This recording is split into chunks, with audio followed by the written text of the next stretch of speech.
ਤੇ music school ਦੇ ਵਿੱਚ ਅਗਰ ਟੀਚ ਕੀਤੇ ਜਾਣ ਕੀ ਉਹ ਵੇਸਟ ਆਫ ਟਾਈਮ ਹੈਗਾ? ਕੀ ਲੱਗਦਾ ਤੁਹਾਨੂੰ? ਬਿਲਕੁਲ ਸਹੀ ਹੈਗਾ, ਕਿਉਂਕਿ ਸਾਨੂੰ ਪਤਾ ਹੈ ਕਿ ਅਗਰ 7 ਪੀਰੀਅਡ ਅਗਰ ਸਾਇੰਸ ਮੈਥ ਵਗੈਰਾ ਦੇ ਸਬਜੈਕਟ ਦੇ ਤਾਂ ਇੱਕ ਪੀਰੀਅਡ ਉਹਦੇ ਵਿੱਚ ਐਕਸਟਰਾ ਰੱਖਿਆ ਜਾਂਦਾ ਹੈਗਾ, ਲਾਈਕ ਹੌਬੀ ਕਲਾਸਿਸ ਜਿਹਨੂੰ ਆਪਾਂ ਕਹਿ ਦਿੰਦੇ ਹੈਗੇ, ਉਹ 'ਚ ਡਰਾਇੰਗ ਵੀ ਆ ਗਿਆ, ਉਹਦੇ 'ਚ ਆਰਟਸ ਮਿਊਜ਼ਿਕ ਵਗੈਰਾ ਵੀ ਆ ਗਿਆ। ਤਾਂ ਹੁਣ ਇੱਥੇ ਥੋੜ੍ਹਾ ਜਿਹਾ ਗੱਲ ਸਮਝਣ ਦੀ ਕੋਸ਼ਿਸ਼ ਕਰਿਓ, ਆਰਟ ਐਂਡ ਮਿਊਜ਼ਿਕ। ਆਰਟ ਇੱਥੇ ਕੀ ਹੈ? ਆਰਟ ਦਾ ਮਤਲਬ ਕਿਸੇ ਵੀ ਤਰ੍ਹਾਂ ਦੀ ਕਲਾ ਹੋ ਸਕਦੀ ਹੈਗੀ, ਚਾਹੇ ਉਹ ਡਾਂਸਿੰਗ ਹੋਵੇ, ਸਿੰਗਿੰਗ ਹੋਵੇ, ਡਰਾਇੰਗ ਹੋਵੇ, ਕਿਸੇ ਵੀ ਤਰ੍ਹਾਂ ਦੀ ਆਰਟ। ਸੋ ਇੱਥੇ ਨਾ ਪਰਟੀਕੂਲਰ ਕਿਸੇ ਇੱਕ ਆਰਟ ਦੀ ਗੱਲ ਨਾ ਕਰਿਓ। ਜੇ ਤੁਸੀਂ ਕਿਸੇ ਪਰਟੀਕੂਲਰ ਆਰਟ ਦੀ ਗੱਲ ਕਰਨਾ ਚਾਹੁੰਦੇ ਹੋ ਤੁਸੀਂ ਉੱਥੇ ਐਗਜ਼ਾਮਪਲ ਦੇ ਸਕਦੇ ਹੋ। ਤੁਸੀਂ ਦੂਸਰਾ ਆ ਗਿਆ ਮਿਊਜ਼ਿਕ। ਮਿਊਜ਼ਿਕ ਦੇ ਵਿੱਚ ਨੱਚਣਾ ਗਾਉਣਾ, ਸਿੰਗਿੰਗ ਡਾਂਸਿੰਗ ਵਗੈਰਾ ਆ ਗਈ। ਤਾਂ ਹੁਣ ਆਪਾਂ ਨੇ ਇਸ ਚੀਜ਼ ਦੇ ਨਾਲ ਅਗਰੀ ਤੇ ਡਿਸਐਗਰੀ ਕਰਨਾ ਵੀ। ਹਾਂ, ਪਹਿਲਾਂ ਆਪਾਂ ਵਨ ਸਾਈਡ ਲਿਖਾਂਗੇ ਅਗਰੀ ਦਾ ਕਿ ਆਰਟ ਤੇ ਮਿਊਜ਼ਿਕ ਦਾ ਬੈਨੀਫਿਟ ਕੀ ਆ, ਜਾਂ ਆਰਟ ਜਾਂ ਮਿਊਜ਼ਿਕ ਸਕੂਲ ਦੇ ਵਿੱਚ ਕਿਉਂ ਹੋਣੀ ਚਾਹੀਦੀ ਹੈਗੀ ਤੇ ਇਹ ਕਿਉਂ ਵੇਸਟ ਆਫ ਟਾਈਮ ਨਹੀਂ ਹੈ। ਸੋ ਸਾਡਾ ਟੌਪਿਕ ਇਹੀ ਨਿਕਲਿਆ ਕਿ art and music waste of time ਹੈ ਜਾਂ ਨਹੀਂ ਹੈ। ਸੋ ਆਪਾਂ ਅਗਰੀ ਦੇ ਵਿੱਚ ਕਹਾਂਗੇ ਹਾਂ ਕਿ ਇਹ ਵੇਸਟ ਆਫ ਟਾਈਮ ਕਿਉਂ ਹੈ, ਤੇ ਇੱਕ ਵਾਰੀ ਆਪਾਂ ਇਹ ਵੀ ਦੱਸਾਂਗੇ ਨਹੀਂ ਵੀ ਵੇਸਟ ਆਫ ਟਾਈਮ ਨਹੀਂ ਹੈਗਾ। ਸਭ ਤੋਂ ਵੱਡਾ ਬੈਨੀਫਿਟ ਤੁਹਾਨੂੰ ਕੀ ਲੱਗਦਾ ਹੈਗਾ ਆਰਟ ਤੇ ਮਿਊਜ਼ਿਕ ਦਾ? ਕੀ ਹੁੰਦਾ ਹੈਗਾ ਆਰਟ ਤੇ ਮਿਊਜ਼ਿਕ ਦਾ ਸਭ ਤੋਂ ਵੱਡਾ ਬੈਨੀਫਿਟ ਤੁਹਾਨੂੰ ਕੀ ਲੱਗਦਾ? ਜਲਦੀ ਦੱਸੋ। ਰੀਜਰਵੀਨੇਟ ਕਰਦਾ ਸਾਨੂੰ, ਇੱਥੋਂ ਹੀ ਵਰਡ ਹੋਰ ਬਣ ਗਿਆ, ਰਿਲੈਕਸ ਕਰਦਾ ਹੈਗਾ, ਇਹ ਸਟ੍ਰੈਸ ਬਸਟਰ ਹੁੰਦਾ ਹੈਗਾ, ਇਮੇਜਿਨੇਸ਼ਨ ਨੂੰ, ਕ੍ਰੀਏਟੀਵਿਟੀ ਨੂੰ ਇੰਪਰੂਵ ਕਰਦਾ ਹੈਗਾ, ਬੜਾ ਕੁਛ ਆ ਗਿਆ। ਸੋ ਪਿਛਲੇ ਹੁਣ ਜੋ ਐਗਜ਼ਾਮ ਸੀਗਾ 24th ਦਾ, ਤਾਂ ਉਹਦੇ ਵਿੱਚ ਇਹ ਟੌਪਿਕ ਆਰਟ ਤੇ ਸਾਇੰਸ ਨਾਲ ਰਿਲੇਟਡ ਆਇਆ ਸੀਗਾ ਕਿ ਕਿਸ ਤਰ੍ਹਾਂ ਦਾ ਟੌਪਿਕ ਜਾਂ ਕਿਸ ਤਰ੍ਹਾਂ ਦੇ ਸਬਜੈਕਟਸ ਨੇ ਜੋ ਬੱਚਿਆਂ ਨੂੰ ਪੜ੍ਹਾਏ ਜਾਣੇ ਚਾਹੀਦੇ ਹੈਗੇ। ਲੋ ਜੀ ਆਪਾਂ ਪੁਆਇੰਟ ਨੰਬਰ 1 ਵਾਲੀ ਸਾਈਡ ਆਉਣੇ ਹੈਗੇ। ਸਭ ਤੋਂ ਪਹਿਲਾਂ ਕੀ ਹੈ, ਜੋ ਆਰਟ ਐਂਡ ਮਿਊਜ਼ਿਕ ਹੈ ਉਹ ਕੀ ਕਰਦਾ ਹੈਗਾ? Offer a creative outlet. So ਸਭ ਤੋਂ ਪਹਿਲਾ ਸਾਡਾ ਪੁਆਇੰਟ ਹੈ creative outlet. Outlet creative outlet ਕੀ ਹੁੰਦਾ ਹੈਗਾ? ਸਾਨੂੰ ਕ੍ਰੀਏਟਿਵ ਬਣਾਉਂਦਾ ਹੈਗਾ ਆਪਣਾ ਕੰਮ ਕਰਨ ਵਾਸਤੇ। ਅਸੀਂ ਆਪਣੇ ਨਵੇਂ ਤਰੀਕਿਆਂ ਦੇ ਨਾਲ ਕੰਮ ਸਟਾਰਟ ਕਰਦੇ ਹਾਂਗੇ।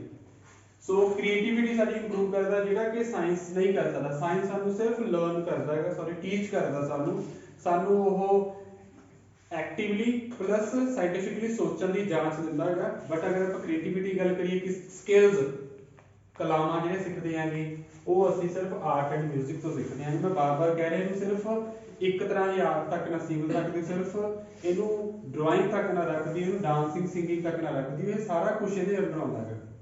ਪਹਿਲੇ ਤੁਸੀਂ ਜਨਰਲੀ ਆਰਟ ਦੀ ਗੱਲ ਕਰ ਲਈਏ, ਐਕਸਪਲੇਨ ਕਿਵੇਂ ਕਰਨਾ ਹੈਗਾ ਉਹ ਤੁਸੀਂ ਲਿਖਣਾ ਹੈਗਾ। ਉਹਦੇ ਵਿੱਚ ਕੀ ਹੈ ਰਾਜੇ, ਇਹਦੇ ਵਿੱਚ ਨਾ ਬੱਚਿਆਂ ਨੂੰ, ਇਹਨੂੰ ਆਪਾਂ ਕਿਵੇਂ ਲਿਖ ਸਕਦੇ? ਸਿੰਪਲ ਜਿਹਾ, children get chance to express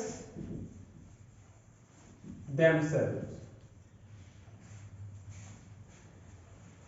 मैं लिख रहा हांगा, मैं बोल रहा हांगा, ये मैं अपने आप को एक्सप्रैस कर रहा है। पर पेंटिंग के थ्रू, जिवें एग्जांपल लै लो, कई लोग ने गे वो पेंटिंग के थ्रू, या बच्चे ही लगा लो, मैनू मूवी याद आ गई कि तारे ज़मीन पर, जो शान कैरेक्टर है वो पेंटिंग के थ्रू आपके एक्सप्रैशन दिखाता है। ਜਿਹੜਾ ਕਿ ਉਹਦਾ ਟੀਚਰ ਜੋ ਅਮੀਰ ਖਾਨ ਬਣਿਆ ਹੁੰਦਾ ਹੈਗਾ, ਉਹ ਪਤਾ ਲੱਗਦਾ ਕਿ ਬੱਚਾ ਕੀ ਕਹਿਣਾ ਚਾਹ ਰਿਹਾ, ਆਪਣੇ ਪਰਿਵਾਰ ਤੋਂ ਕਿਵੇਂ ਦੂਰ ਹੋ ਰਿਹਾ ਹੈਗਾ ਉਹ। ਤਾਂ ਬੱਚਿਆਂ ਨੂੰ ਛੱਡੋ, ਹਰ ਇੱਕ ਨੂੰ ਇੱਕ ਮੌਕਾ ਮਿਲਦਾ ਹੈਗਾ ਆਪਣੇ ਆਪ ਨੂੰ ਐਕਸਪ੍ਰੈਸ ਕਰਨ ਦਾ। ਇੰਪ੍ਰੈਸ਼ਨਿਸਟਿਕ ਟੈਕਨੀਕ ਹੁੰਦੀ ਸੀਗੀ, ਉਹਦਾ ਮਤਲਬ ਉਹ 1920 ਦੇ ਵਿੱਚ ਸਟਾਰਟ ਹੋਈ ਸੀਗੀ। ਉਹਦਾ ਮਤਲਬ ਇਹ ਹੁੰਦਾ ਸੀ ਕਿ ਬੰਦੇ ਨਾ ਆਪਣੀ ਗੱਲਾਂ ਨੂੰ ਰੱਖਣ ਵਾਸਤੇ ਸਾਹਮਣੇ ਸੋਸਾਇਟੀ ਦੇ ਪੇਂਟਿੰਗ ਦੇ ਥਰੂ ਦਿਖਾਉਂਦੇ ਹੁੰਦੇ ਸੀਗੇ ਕਿ ਅਸੀਂ ਕੀ ਕਹਿਣਾ ਚਾਹੁੰਦੇ ਹੈਗੇ, ਅਸੀਂ ਬੋਲ ਕੇ ਨਹੀਂ ਕਰਦੇ ਸੀ। ਸੋ ਇਹ ਕੀ ਆ, ਚਾਂਸ ਟੂ ਐਕਸਪ੍ਰੈਸ ਦੈਮਸੈਲਫ। ਤੇ ਬੱਚਿਆਂ ਵਾਸਤੇ ਮੈਂ ਕਿਉਂ ਲਿਖਿਆ? ਕਿਉਂਕਿ ਸਾਡਾ ਇੱਥੇ ਸਕੂਲ ਦੀ ਗੱਲ ਚੱਲ ਰਹੀ ਹੈ, ਤਾਂ ਕਰਕੇ ਮੈਂ ਹੋਰ ਲੋਕਾਂ ਦੀ ਗੱਲ ਨਹੀਂ ਕੀਤੀ। ਸਕੂਲ ਮੇਰੇ ਧਿਆਨ ਦੇ ਵਿੱਚ ਹੈ, ਤਾਂ ਸਕੂਲ ਦੇ ਵਿੱਚ ਬੱਚੇ ਹੀ ਹੋਣਗੇ, ਚਿਲਡਰਨ ਹੋਣਗੇ, ਸਟੂਡੈਂਟਸ ਹੋਣਗੇ, ਤਾਂ ਕਰਕੇ ਆਪਾਂ ਉਸ ਵੇ ਦੇ ਨਾਲ ਲਿਖ ਰਹੇ ਹਾਂ। ਸੋ ਯਾਦ ਰੱਖਿਓ ਜੀ, ਸਕੂਲ ਦੀ ਗੱਲ ਕੀਤੀ ਕਿਤੇ ਆਮ ਲੋਕਾਂ ਦੀ ਗੱਲ ਕਰਨ ਲੱਗ ਜਾਓ। हाँ, आप कई बार एक अद्धा पॉइंट लिख देंगे पर बार बार जो भी चीज लिख देना तो टॉपिक चेंज हो जाएगा। स्कूल ਤਾਂ ਕਰਕੇ ਇੱਥੇ चिल्ड्रन होने चाहिए ने, खास तौर पे ऊपर गौर करो इस चीज का। पॉइंट नंबर 3,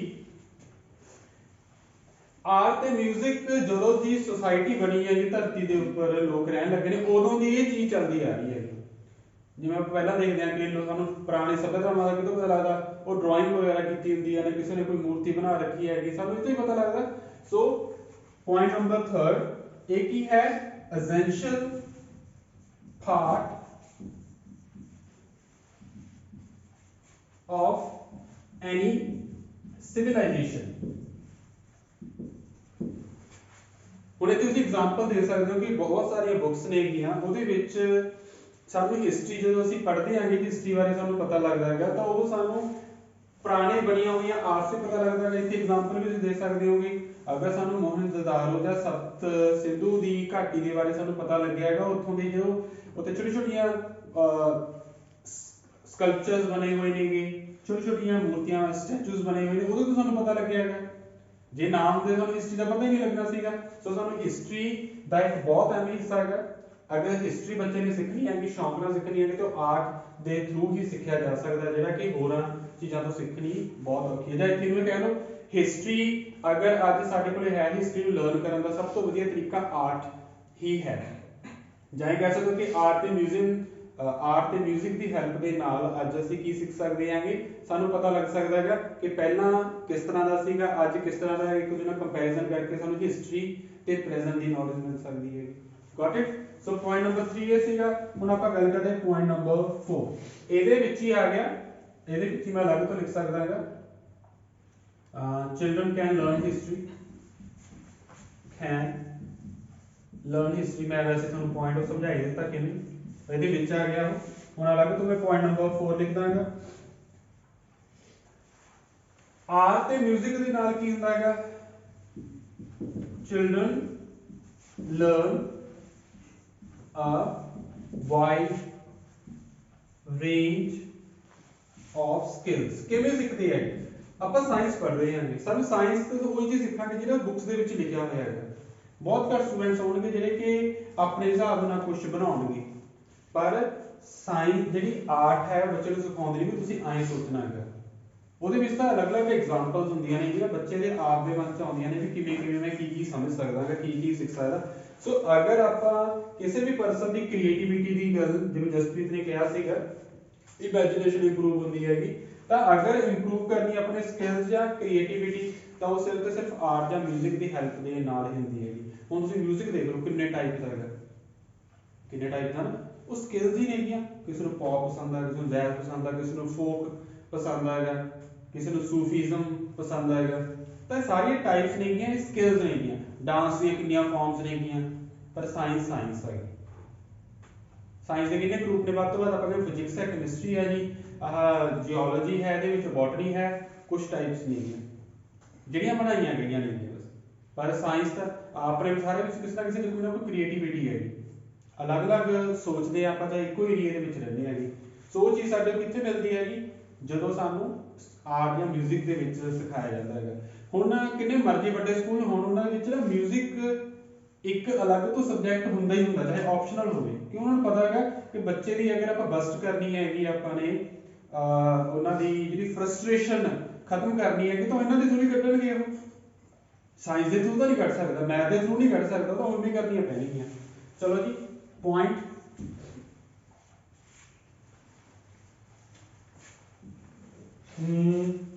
ਆਰਟ ਤੇ ਨਾ ਮਿਊਜ਼ਿਕ ਆਪਾਂ ਨੇ ਪੁਆਇੰਟ ਨੰਬਰ 2 ਦੇ ਵਿੱਚ ਗੱਲ ਕੀਤੀ ਸੀਗੀ ਕਿ ਇਹਦੇ 'ਚ ਆਪਣੇ ਆਪ ਨੂੰ ਐਕਸਪ੍ਰੈਸ ਕਰਨ ਦਾ ਮੌਕਾ ਮਿਲਦਾ ਹੈਗਾ। ਮੈਂ ਅਗਰ ਆਪਣੇ ਆਪ ਨੂੰ ਐਕਸਪ੍ਰੈਸ ਕਰ ਰਿਹਾ ਤਾਂ ਤੁਹਾਡੇ ਨਾਲ ਮੈਂ ਕੀ ਕਰੂੰਗਾ, ਕਮਿਊਨੀਕੇਟ ਕਰੂੰਗਾ ਮੈਂ। ਸੋ ਇਹ ਇੱਕ ਬਹੁਤ ਵਧੀਆ ਤਰੀਕਾ ਹੈ ਕਮਿਊਨੀਕੇਸ਼ਨ ਦਾ। ਇਹਨੂੰ ਆਪਾਂ ਕਿਵੇਂ ਲਿਖਾਂਗੇ, children learn to appreciate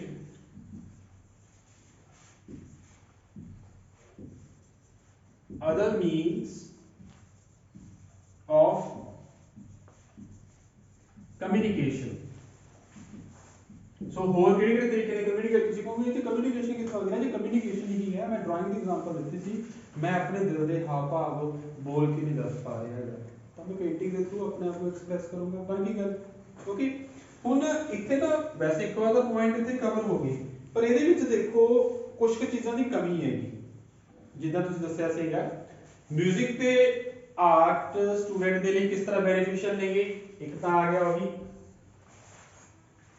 stress buster, ਠੀਕ ਹੈ। ਮੈਂ ਅਲੱਗ ਤੋਂ ਵੈਸੇ ਪੁਆਇੰਟ ਲਿਖ ਦਿੰਦਾ, ਜਿੱਦਾਂ ਸਟ੍ਰੈਸ ਬਸਟਰ, ਇਹਨਾਂ ਸਟ੍ਰੈਸ ਬਹੁਤ ਖਤਮ ਹੁੰਦੀ ਹੈਗੀ।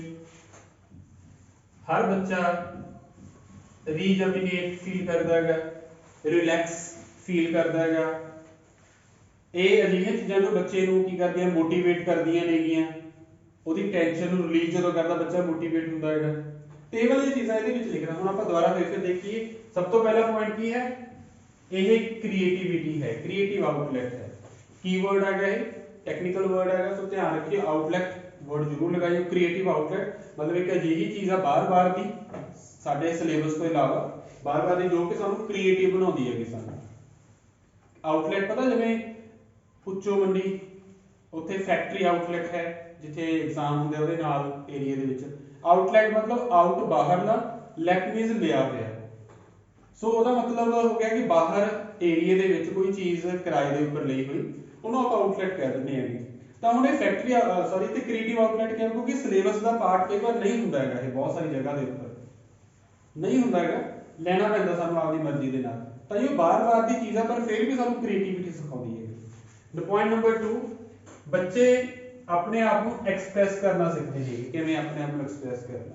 ਪੁਆਇੰਟ ਨੰਬਰ 3 ਇਹ ਆ ਗਿਆ ਕਿ ਕਿਸੇ ਵੀ ਸਿਵਲਾਈਜੇਸ਼ਨ ਦਾ ਇੱਕ ਅਹਿਮ ਹਿੱਸਾ ਹੈ।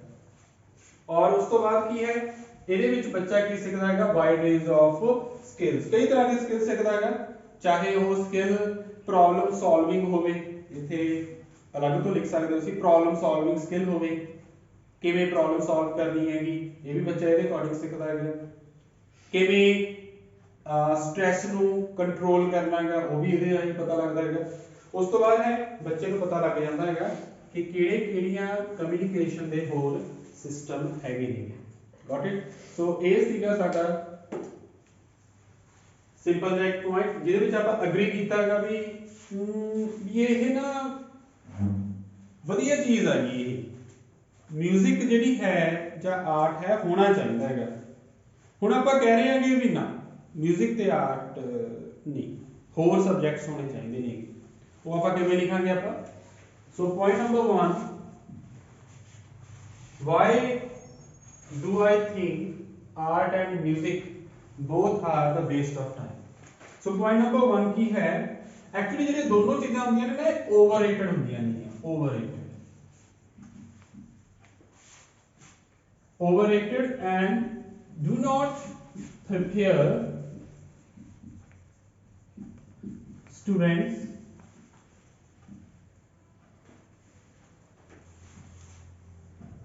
for future career।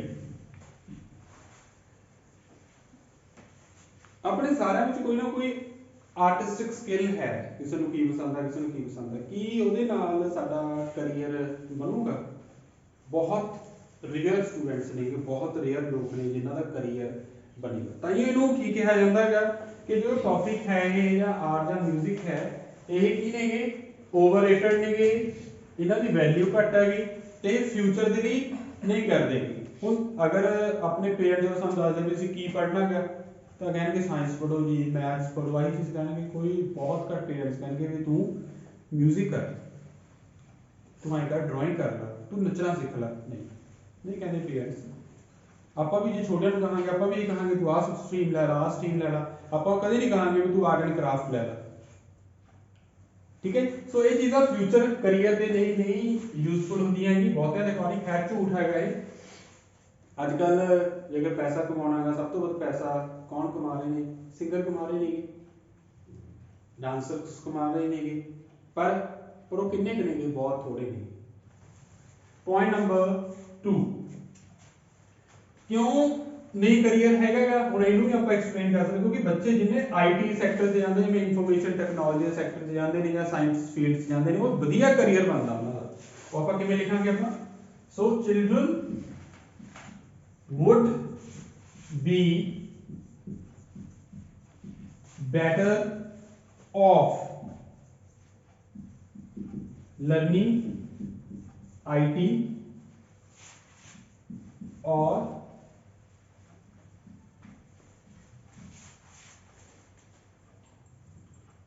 other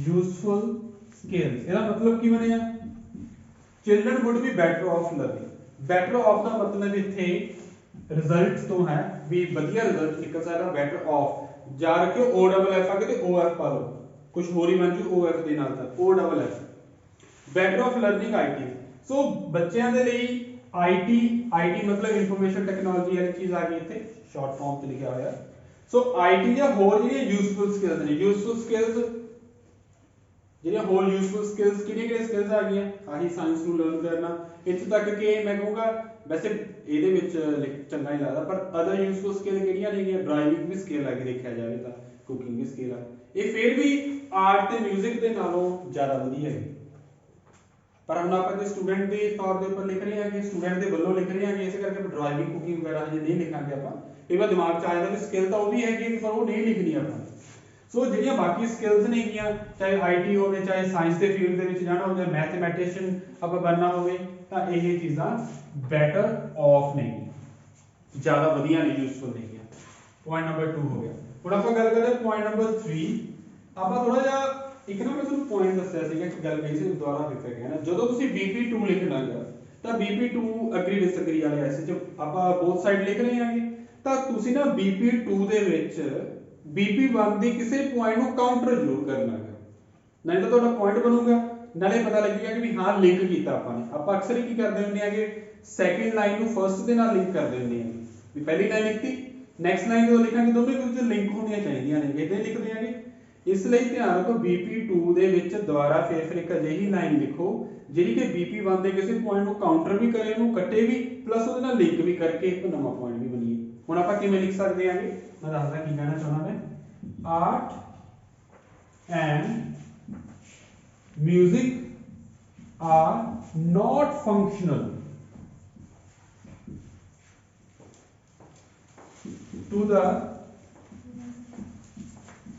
to the society so ਇੱਥੇ ਕੀ ਹੈ art and music are not functional to the society functional ਦਾ ਮਤਲਬ ਇੱਥੇ ਧਿਆਨ ਨਾਲ ਸਮਝੋ function ਦਾ ਮਤਲਬ ਕੰਮ ਹੁੰਦਾ ਵੈਸੇ ਪਰ functional ਦਾ ਮਤਲਬ ਇੱਥੇ ਕੀ ਹੈਗਾ functional ਦਾ ਕੰਮ ਇੱਥੇ ਹੈ ਕਿ ਯੂਜ਼ਫੁਲ ਨਹੀਂ ਹੈਗਾਗਾ ਮਤਲਬ ਪ੍ਰੈਕਟੀਕਲ ਆਪਾਂ ਸੁਸਾਇਟੀ ਦੇ ਵਿੱਚ ਦੇਖੀਏ ਇਹਦਾ ਕੋਈ ਕੰਮ ਨਹੀਂ ਹੈਗਾਗਾ ਸਿਰਫ ਸ਼ੌਂਕ ਵਾਸਤੇ ਐਂਟਰਟੇਨਮੈਂਟ ਵਾਸਤੇ ਹੈਗਾ ਇਹ ਇਸ ਤੋਂ ਇਲਾਵਾ ਸੁਸਾਇਟੀ ਦੇ ਵਿੱਚ ਇਹਦਾ ਕੋਈ ਲੈਣਾ ਦੇਣਾ ਨਹੀਂ ਹੈਗਾ ਜਿਵੇਂ ਆਪਾਂ ਪੁਆਇੰਟ ਨੰਬਰ 1 ਜਾਂ 2 ਲਿਖਿਆ ਸੀਗਾ ਕਿ ਅਗਰ ਆਪਾਂ ਜੌਬਸ ਲੈਣੀਆਂ ਨੇ ਕਿ ਆਪਣਾ ਕੈਰੀਅਰ ਬਣਾਉਣਾਗਾ ਤਾਂ ਸਾਨੂੰ ਵਧੀਆ ਸਕਿੱਲਸ ਜਿਸ ਤਰ੍ਹਾਂ ਕਿ IT ਸਕਿੱਲਸ ਨੇ ਉਹ ਸਿੱਖਣੀਆਂ ਪੈਣੀਆਂ ਨੇਗੀਆਂ ਉੱਥੇ ਆਰਟ ਤੇ ਮਿਊਜ਼ਿਕ ਦਾ ਕੋਈ ਫੰਕਸ਼ਨ ਨਹੀਂ ਹੈਗਾ ਕੋਈ ਉਹਦੀ ਵੈਲਿਊ ਨਹੀਂ ਹੈ ਉਹਦੇ ਕੋਈ ਨਾ ਮੈਂ ਕੁਝ ਵਰਡ ਜਿਹੜੇ ਮੈਂ ਸਰਕਲ ਆਊਟ ਕੀਤੇ ਜਾਂ ਬਾਕਸ ਵਿੱਚ ਲਿਖੇ ਨੇ ਕੀਵਰਡਸ ਲਿਖੇ ਇਹਨਾਂ ਦੇ ਕਰਕੇ ਸਾਡਾ ਸਕੋਰ ਵਧਣਾ ਹੈਗਾ ਵੋਕੈਬਲਰੀ ਦੀ ਗੱਲ ਕਰਦੇ ਆ ਸਾਡਾ ਨਾ ਧਿਆਨ ਸਾਰਾ ਗ੍ਰਾਮਰ ਤੇ ਰਹਿੰਦਾ ਗ੍ਰਾਮਰ ਦੇ ਸਾਨੂੰ 25% ਮਾਰਕਸ ਮਿਲਨੇ ਆਗੇ ਸਿਰਫ ਟੋਟਲ ਦੇ ਵਿੱਚੋਂ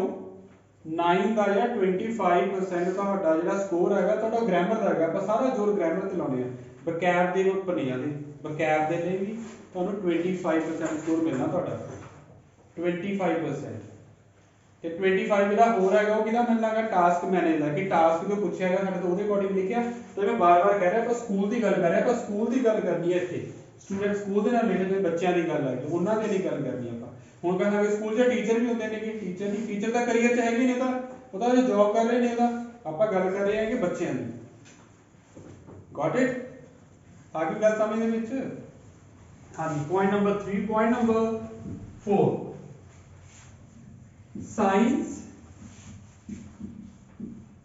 is more useful as it can lead to the study of medicine and disease ਹੁਣ ਜੋ ਮੈਂ ਪੁਆਇੰਟ ਉੱਪਰ ਲਿਖਿਆ ਸੀ ਫੰਕਸ਼ਨ ਦਾ ਉਹਦੇ ਲਈ ਯੂਜ਼ਫੁਲ ਆ ਗਿਆ ਹੁਣ ਦੇਖੋ ਆਰਟ ਐਂਡ ਮਿਊਜ਼ਿਕ ਨਾਲ ਸਾਨੂੰ ਐਂਟਰਟੇਨਮੈਂਟ ਤਾਂ ਹੋ ਸਕਦਾ ਸਾਡੀ એનર્ਜੀ ਤਾਂ ਬੂਸਟ ਹੋ ਸਕਦੀ ਹੈ ਕਿ ਆਪਾਂ ਮੋਟੀਵੇਟਡ ਹੋ ਸਕਦੇ ਆ ਪਰ ਸਾਇੰਸ ਦੀ ਸਟੱਡੀ ਕਰਕੇ ਹੀ ਬਿਮਾਰੀਆਂ ਦਾ ਇਲਾਜ ਮਿਲੂਗਾ ਮਿਊਜ਼ਿਕ ਐਗਜ਼ਾਮਪਲ ਦੇ ਤੌਰ ਤੇ ਲੈ ਲਓ ਸਾਨੂੰ ਸਿਰਫ ਰਿਲੈਕਸ ਕਰ ਸਕਦੀ ਹੈਗੀ ਸਾਡੇ ਮਨ ਨੂੰ ਖੁਸ਼ੀ ਦੇ ਸਕਦੀ ਹੈ ਪਰ ਇਲਾਜ ਤਾਂ ਦਵਾਈਆਂ ਨਾਲ ਹੀ ਹੋਊਗਾ ਡਾਕਟਰਸ ਕਰਨਗੇ ਸੋ ਤਾਂ ਹੀ ਇੱਥੇ ਲਿਖਿਆ science is more useful, functional ਹੈ, ਜਾਂ ਇੱਥੇ ਕਹਿੰਦੇ ਵੀ ਸਾਇੰਸ ਜ਼ਿਆਦਾ ਫੰਕਸ਼ਨਲ ਹੈ ਸੋਸਾਇਟੀ ਵਾਸਤੇ। ਕਿਉਂ? ਕਿਉਂਕਿ ਸਾਡੇ ਲਈ ਜਿਹੜੀ ਬਿਮਾਰੀਆਂ ਦੀ ਜਾਂ ਮੈਡੀਸਨ ਦੀ ਸਟੱਡੀ ਹੈ ਉਹ ਸਾਇੰਸ ਦੇ ਥਰੂ ਹੀ ਕਰਾਂਗੇ ਆਪਾਂ। ਇਹ ਐਗਜ਼ਾਮਪਲ ਬਣ ਗਈ ਇੱਕ ਤਰ੍ਹਾਂ ਦੀ, ਠੀਕ ਹੈ, ਐਗਜ਼ਾਮਪਲ ਬਣ ਗਈ। ਫੰਕਸ਼ਨਲ ਦਾ ਮੈਂ ਪੁਆਇੰਟ ਦੱਸਦਾ ਤੁਹਾਨੂੰ, ਮੈਂ ਕਹਿੰਦੇ ਵੀ ਸਾਇੰਸ ਜ਼ਿਆਦਾ ਫੰਕਸ਼ਨਲ ਹੈ ਆਰਟ ਤੇ ਮਿਊਜ਼ਿਕ ਦੇ ਨਾਲੋਂ, ਕਿਉਂਕਿ ਜਦੋਂ ਕਿਸੇ ਬਿਮਾਰੀ ਦਾ ਇਲਾਜ ਕਰਨਾ ਹੁੰਦਾ ਹੈਗਾ ਤਾਂ ਫਿਰ ਉਹ ਕੌਣ ਕਰਦਾ ਹੈਗਾ?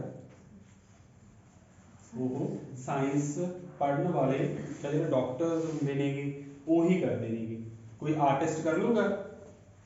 ਜਾਣੇ ਮਾਣੇ ਸਿੰਗਰ ਨੇ ਜਿਹੜੇ ਆਪਣੇ ਏਰੀਏ ਦੇ ਵਿੱਚ, ਮਾਨਸਾ ਦੇ ਵਿੱਚ, ਕਿ ਆਪਾਂ ਕਹੀਏ ਵੀ ਮੈਨੂੰ ਬੁਖਾਰ ਹੋਇਆ ਜਾਂ ਕੁਝ ਹੋਇਆ, ਉਹ ਦਵਾਈ ਦੇ ਦੇਣਗੇ ਸਾਨੂੰ, ਜਾਂ ਸਾਨੂੰ ਇੱਕ ਗੀਤ ਸੁਣਾ ਦੇ ਮੇਰਾ ਬੁਖਾਰ ਉਤਰ ਜੂਗਾ? ਇਹ ਚੀਜ਼ਾਂ ਫਿਲਮਾਂ 'ਚ ਹੁੰਦੀਆਂ ਨੇਗੀਆਂ, ਰੀਅਲ 'ਚ ਨਹੀਂ ਹੁੰਦੀਆਂ ਹੈਗੀਆਂ ਇਹ, ਠੀਕ ਹੈ।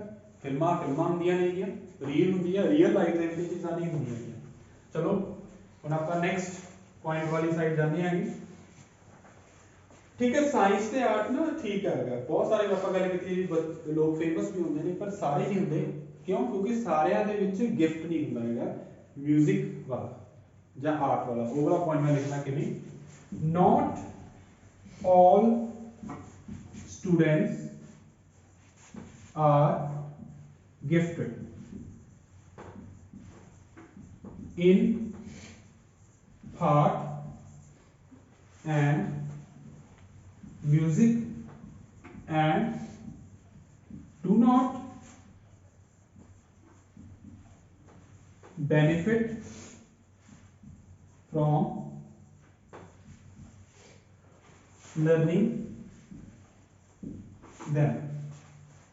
ਉਹ ਦੇਖੋ ਇਹਦਾ ਮਤਲਬ ਕੀ ਬਣ ਗਿਆ? ਸਿੰਪਲ ਜੀ ਇਹੀ ਗੱਲ ਹੈ ਕਿ ਹਰ ਇੱਕ ਕੋਈ ਬੱਚਾ ਜਾਂ ਹਰ ਕੋਈ ਪਰਸਨ ਗਿਫਟਡ ਨਹੀਂ ਹੁੰਦਾ ਹੈਗਾ। ਕਿਉਂ ਨਹੀਂ ਹੁੰਦਾ ਹੈਗਾ? ਕਿਉਂਕਿ ਇਹਦਾ ਕੁਦਰਤੀ ਤੌਰ ਹੈ, ਕਿਸੇ ਨੂੰ ਮਿਊਜ਼ਿਕ ਜ਼ਿਆਦਾ ਪਸੰਦ ਹੁੰਦਾ, ਉਹ ਆਪਣੀ ਲਾਈਫ, ਆਪਣਾ ਕਰੀਅਰ ਇੱਥੇ ਬਣਾ ਲੈਂਦਾ ਹੈਗਾ, ਕਈ ਨਹੀਂ ਕਰ ਸਕਦੇ ਹੈਗੇ। ਸੋ ਇੱਥੇ ਗੌਰ ਕਰਿਓ, ਹਰ ਕੋਈ ਬੱਚੇ ਨੂੰ ਕਹਿੰਦੇ ਵੀ ਗਿਫਟਡ ਨਹੀਂ ਹੁੰਦਾ ਹੈਗਾ in part and music and do not benefit, ਇਸੇ ਕਰਕੇ ਉਹਨੂੰ ਬੈਨੀਫਿਟ ਵੀ ਨਹੀਂ ਹੁੰਦਾ ਹੈਗਾ। ਹੁਣ ਗੌਰ ਕਰੋ, ਆਪਾਂ ਇੱਕ ਵਾਰੀ ਪੁਆਇੰਟ ਦੀ ਗੱਲ ਕਰੀਏ, ਸਾਇੰਸ ਜ਼ਿਆਦਾ ਯੂਜ਼ਫੁਲ ਕਿਉਂ ਹੈਗਾ? ਕਿਉਂਕਿ ਅਗਰ ਕਿਸੇ ਵੀ ਤਰ੍ਹਾਂ ਦੀ ਬਿਮਾਰੀ ਦਾ ਜਾਂ ਇਲਾਜ ਕਰਨਾ ਹੈ ਤਾਂ ਫਿਰ ਉਹ ਸਾਇੰਟਿਸਟ ਹੀ ਕਰੂਗਾ, ਆਰਟਿਸਟ ਵਗੈਰਾ ਨਹੀਂ ਕਰ ਸਕਦਾ ਹੈਗਾ। ਦੂਸਰਾ, ਹੁਣ ਆਪਾਂ 1 ਬਾਏ 1 ਦੇਖੀਏ ਇਹਨਾਂ ਦੇ ਵਿੱਚੋਂ। ਡਿਸਐਗਰੀ ਵਾਲੀ ਗੱਲ ਕੀਤੀ ਹੈ ਕਿ ਇਹ ਵੇਸਟ ਆਫ ਟਾਈਮ ਕਿਉਂ ਹੈਗਾ, ਇਹ ਕਿਉਂ ਇਹ ਯੂਜ਼ਫੁਲ ਨਹੀਂ ਹੈਗਾ। ਪਹਿਲੀ ਗੱਲ ਤਾਂ ਇਹ ਓਵਰਰੇਟਡ ਹੁੰਦਾ, ਮਤਲਬ ਜ਼ਿਆਦਾ ਯੂਜ਼ਫੁਲ ਨਹੀਂ ਹੁੰਦਾ ਹੈਗਾ। ਇਹਦੇ ਨਾਲ ਸਾਡਾ ਫਿਊਚਰ ਸਿਕਿਉਰ ਨਹੀਂ ਹੁੰਦਾ ਹੈਗਾ। ਅਗਰ ਕਿਸੇ ਬੱਚੇ ਨੇ ਸਾਇੰਸ ਪੜ੍ਹੀ ਹੈਗੀ, ਠੀਕ ਆ, ਉਹ ਅਗਰ ਉਹਨੂੰ ਜੌਬ ਨਾ ਵੀ ਮਿਲੇ ਫਿਰ ਵੀ ਕੁਝ ਅਜਿਹਾ ਕੰਮ ਤੋਂ ਛੋਟਾ ਮੋਟਾ ਤਾਂ ਮਿਲ ਹੀ ਜਾਊਗਾ ਅਗਰ ਕਰਨਾ ਚਾਹੂਗਾ ਉਹ, ਠੀਕ ਹੈ, ਨਖਰੇ ਨਹੀਂ ਕਰੂਗਾ, ਮਿਲ ਹੀ ਜਾਊਗਾ। ਤਾਂ ਕਰਕੇ ਇਹਦਾ future career art and music ਦੇ ਵਿੱਚ ਨਹੀਂ ਹੈਗਾ, ਸਿਕਿਉਰ ਨਹੀਂ ਹੈਗਾ, ਪਰ ਇਹਦੇ ਵਿੱਚ ਕਾਫੀ ਹੱਦ ਤੱਕ ਸਿਕਿਉਰ ਹੈਗਾ। ਦੂਸਰੀ ਗੱਲ ਕੀ ਹੈ, ਕਿਉਂ ਹੈ? ਕਿਉਂਕਿ ਬੱਚਿਆਂ ਨੂੰ ਜਦੋਂ ਉਹ ਆਈਟੀ ਵਗੈਰਾ ਸਿੱਖਦੇ ਜਾਂ ਸਾਇੰਸ ਵਗੈਰਾ ਸਿੱਖਦੇ ਨੇਗੇ, ਉਹਨਾਂ ਦਾ better off, O double F ਵਾਲੀ ਗੱਲ ਮੈਂ ਬਾਰ-ਬਾਰ ਕਹਿ ਰਿਹਾ, O double F ਲਿਖਣਾ ਦਾ ਮੀਨਿੰਗ ਚੇਂਜ ਹੋ ਜਾਊਗਾ ਸਿੰਗਲ F ਲਗਾਤੀ ਇੱਥੇ। ਸੋ ਬੈਟਰ ਆਫ ਦਾ ਮਤਲਬ ਇਹ ਕਿ ਸਿੱਖ ਸਕਦਾ ਹੈਗਾ। So children would be better off learning, so ਉਹਨੂੰ ਰਿਜ਼ਲਟ ਵਧੀਆ ਮਿਲ ਸਕਦਾ, ਬੈਟਰ ਆਫ ਹੋ ਸਕਦਾ, ਰਿਜ਼ਲਟ ਵਧੀਆ ਮਿਲ ਸਕਦਾ ਜਿਹਨੇ ਆਈਟੀ ਜਾਂ ਹੋਰ ਯੂਜ਼ਫੁਲ ਸਕਿੱਲਸ ਸਿੱਖੀਆਂ ਹੋਣ। ਕੋਈ ਯੂਜ਼ਫੁਲ ਸਕਿੱਲਸ ਕਿਹੜੀਆਂ ਨੇ ਇੱਥੇ? ਯੂਜ਼ਫੁਲ ਸਕਿੱਲ ਦਾ ਮਤਲਬ ਉਹੀ ਹੈਗਾ ਜਿਵੇਂ ਚ ਸਾਇੰਸ ਸਿੱਖੀ ਹੋਵੇ ਉਹਨੇ। ਕਾਮਰਸ ਵਾਲਾ ਬੱਚਾ ਜਿਹੜਾ ਹੈਗਾ ਉਹ ਬਿਜ਼ਨਸ ਦੇ ਵਿੱਚ ਵਧੀਆ ਚੱਲ ਜਾਂਦਾ ਹੈਗਾ। ਅਗਰ ਕਿਸੇ ਨੇ ਸਟੱਡੀ ਕੀਤੀ ਹੈਗੀ ਲਾਅ ਦੀ ਤਾਂ ਲਾਇਰ ਬਣ ਜਾਂਦਾ ਹੈਗਾ ਉਹ। ਇਹ ਬੈਨੀਫਿਟ ਹੋ ਗਿਆ, ਅਦਰ ਸਕਿੱਲ ਦੇ ਵਿੱਚ ਆ ਗਿਆ। ਉਸ ਤੋਂ ਬਾਅਦ ਹੈਗਾ ਕਿ ਆਰਟ ਐਂਡ ਮਿਊਜ਼ਿਕ ਨਾ ਸੋਸਾਇਟੀ ਦੇ ਵਿੱਚ ਫੰਕਸ਼ਨਲ ਨਹੀਂ ਹੈਗੀਆਂ, ਮਤਲਬ ਯੂਜ਼ਫੁਲ ਨਹੀਂ ਹੈਗੀਆਂ। ਸੋਸਾਇਟੀ ਵਿੱਚ ਅਗਰ ਕੋਈ ਦਿੱਕਤ ਆਈ ਹੋਵੇ, ਪ੍ਰੋਬਲਮ ਆਈ ਹੋਵੇ, ਡਿਜ਼ਾਸਟਰ ਹੋਇਆ ਹੋਵੇ ਤਾਂ ਉਹਦਾ ਜਿਹੜਾ ਹੱਲ ਹੈਗਾ, ਉਹਦਾ ਸੋਲੂਸ਼ਨ ਸਿਰਫ ਪੜ੍ਹੇ ਲਿਖੇ ਲੋਕ ਕਰਦੇ ਆ, ਆਰਟਿਸਟ ਲੋਕ ਨਹੀਂ ਕਰ ਸਕਦੇ ਹੈਗੇ, ਕਿਉਂਕਿ ਉਹਨਾਂ ਦਾ ਕੰਮ ਸਿਰਫ ਐਂਟਰਟੇਨ ਕਰਨਾ ਹੁੰਦਾ ਹੈਗਾ। ਸਾਨੂੰ ਸੋਸਾਇਟੀ ਦੇ ਨਾਲ ਹਿਸਟਰੀ ਨਾਲ ਜੋੜਨਾ ਹੁੰਦਾ ਹੈਗਾ। ਤੇ ਕਿੰਨੀ ਮਰਜ਼ੀ ਸਾਨੂੰ ਸੋਸਾਇਟੀ ਬਾਰੇ ਹਿਸਟਰੀ ਦੀ ਸਾਨੂੰ ਨੌਲੇਜ ਦੇ ਦੇ ਆਰਟ, ਪਰ ਜਦੋਂ ਬਿਮਾਰੀ ਆਉਂਦੀ ਉਹ ਪ੍ਰੈਜ਼ੈਂਟ ਦੇ ਵਿੱਚ ਹੁੰਦੀ ਹੈ, ਉਹ ਫਿਊਚਰ ਦੇ ਵਿੱਚ ਨਹੀਂ ਹੁੰਦੀ ਹੈਗੀ, ਨਾ ਹੀ ਉਹ ਪਾਸਟ ਦੀ ਹੁੰਦੀ ਹੈ, ਪ੍ਰੈਜ਼ੈਂਟ ਦੇ ਵਿੱਚ ਚੱਲ ਰਹੀ ਹੁੰਦੀ ਹੈਗੀ। ਸਾਨੂੰ ਕੋਵਿਡ-19 ਆਇਆ ਸੀਗਾ ਤਾਂ ਸਾਨੂੰ ਫਾਇਦਾ ਆਰਟਿਸਟ ਨੇ ਨਹੀਂ ਕੀਤਾ ਸੀਗਾ, ਸਾਡਾ ਇਲਾਜ ਉਹਨਾਂ ਨੇ ਨਹੀਂ ਕੀਤਾ ਸੀਗਾ, ਡਾਕਟਰਸ ਨੇ ਕੀਤਾ ਸੀਗਾ, ਹੈਲਥ ਵਰਕਰਸ ਨੇ ਕੀਤਾ ਸੀਗਾ। ਤਾਂ ਇਹ ਚੀਜ਼ ਐਗਜ਼ਾਮਪਲ ਦਿੱਤੀ ਹੋਈ ਹੈ ਸਾਇੰਸ ਵਾਲੀ, ਇਹਨੂੰ ਇੱਕ ਐਗਜ਼ਾਮਪਲ ਦੇ ਤੌਰ ਤੇ ਆਪਾਂ ਯੂਜ਼ ਕਰ ਸਕਦੇ ਹੋ ਤੁਸੀਂ। ਉਸ ਤੋਂ ਬਾਅਦ ਲਾਸਟ ਦੇ ਵਿੱਚ ਕੀ ਹੈ, ਸਾਰੇ ਸਟੂਡੈਂਟ ਨੇ ਗਿਫਟਡ ਨਹੀਂ ਹੁੰਦੇ ਕਿ ਪਾਰਟ ਐਂਡ ਪਾਰਸਲ ਨਹੀਂ ਹੁੰਦਾ ਉਹਨਾਂ ਕੋਲੇ ਆਰਟ ਵਾਲਾ, ਇਸ ਲਈ ਆਰਟ ਤੇ ਸਾਇੰਸ ਆਰਟ ਐਂਡ ਮਿਊਜ਼ਿਕ ਜ਼ਿਆਦਾ ਬੈਨੀਫੀਸ਼ੀਅਲ ਨਹੀਂ ਹੈਗੀ। ਜਿਹਦੀ ਸਾਇੰਸ ਵਗੈਰਾ ਹੈ ਜਾਂ ਹੋਰ ਸਬਜੈਕਟਸ ਨੇਗੇ ਉਹ ਜ਼ਿਆਦਾ ਯੂਜ਼ਫੁਲ ਨੇ ਕਿਉਂਕਿ ਉਹ ਫੰਕਸ਼ਨਲ ਨੇਗੇ, ਸੋਸਾਇਟੀ ਦੇ ਲਈ ਯੂਜ਼ਫੁਲ ਨੇਗੇ, ਮੁਸੀਬਤ ਦੇ ਟਾਈਮ ਸਾਡੀ ਹੈਲਪ ਕਰ ਸਕਦੇ ਆ, ਸਾਡਾ ਕਰੀਅਰ ਬਣਾ ਸਕਦੇ ਨੇਗੇ ਤੇ ਹੋਰ ਵੀ ਬਹੁਤ ਸਾਰੇ ਬੈਨੀਫਿਟ ਕਰ ਸਕਦੇ। ਸੋ ਇਹ ਸੀਗਾ ਸਾਡਾ ਆਰਟ ਐਂਡ ਮਿਊਜ਼ਿਕ ਨਾਲ ਰਿਲੇਟਡ। ਸੋ ਜੋ ਹੁਣ ਆਪਾਂ ਨੈਕਸਟ ਟੌਪਿਕਸ ਕਰਾਂਗੇ ਉਹ ਸਟੱਡੀ ਦੇ ਨਾਲ ਰਿਲੇਟਡ ਹੋਣਗੇ, ਇਸ ਤਰ੍ਹਾਂ ਦੇ ਟੌਪਿਕਸ ਹੀ ਹੋਣਗੇ ਜਿਹੜੇ ਕਿ ਮੈਂ ਤੁਹਾਨੂੰ ਜਿਵੇਂ ਦੱਸਿਆ ਕਿ 24 ਦਸੰਬਰ ਨੂੰ ਐਗਜ਼ਾਮ ਦੇ ਵਿੱਚ ਟੌਪਿਕ ਆਇਆ ਸੀਗਾ, ਉਹ ਇਸ ਤਰ੍ਹਾਂ ਦਾ ਟੌਪਿਕ ਹੀ ਸੀਗਾ ਮਾਰਨਿੰਗ ਸੈਸ਼ਨ ਦੇ ਵਿੱਚ। ਠੀਕ ਹੈ ਜੀ, ਕੋਈ ਕੁਐਸਚਨ ਹੈ ਤਾਂ ਮੈਨੂੰ ਹੁਣ ਜ਼ਰੂਰ ਪੁੱਛ ਲਓ। ਹੈਗਾ ਕਿਸੇ ਦਾ ਕੁਐਸਚਨ ਕੋਈ?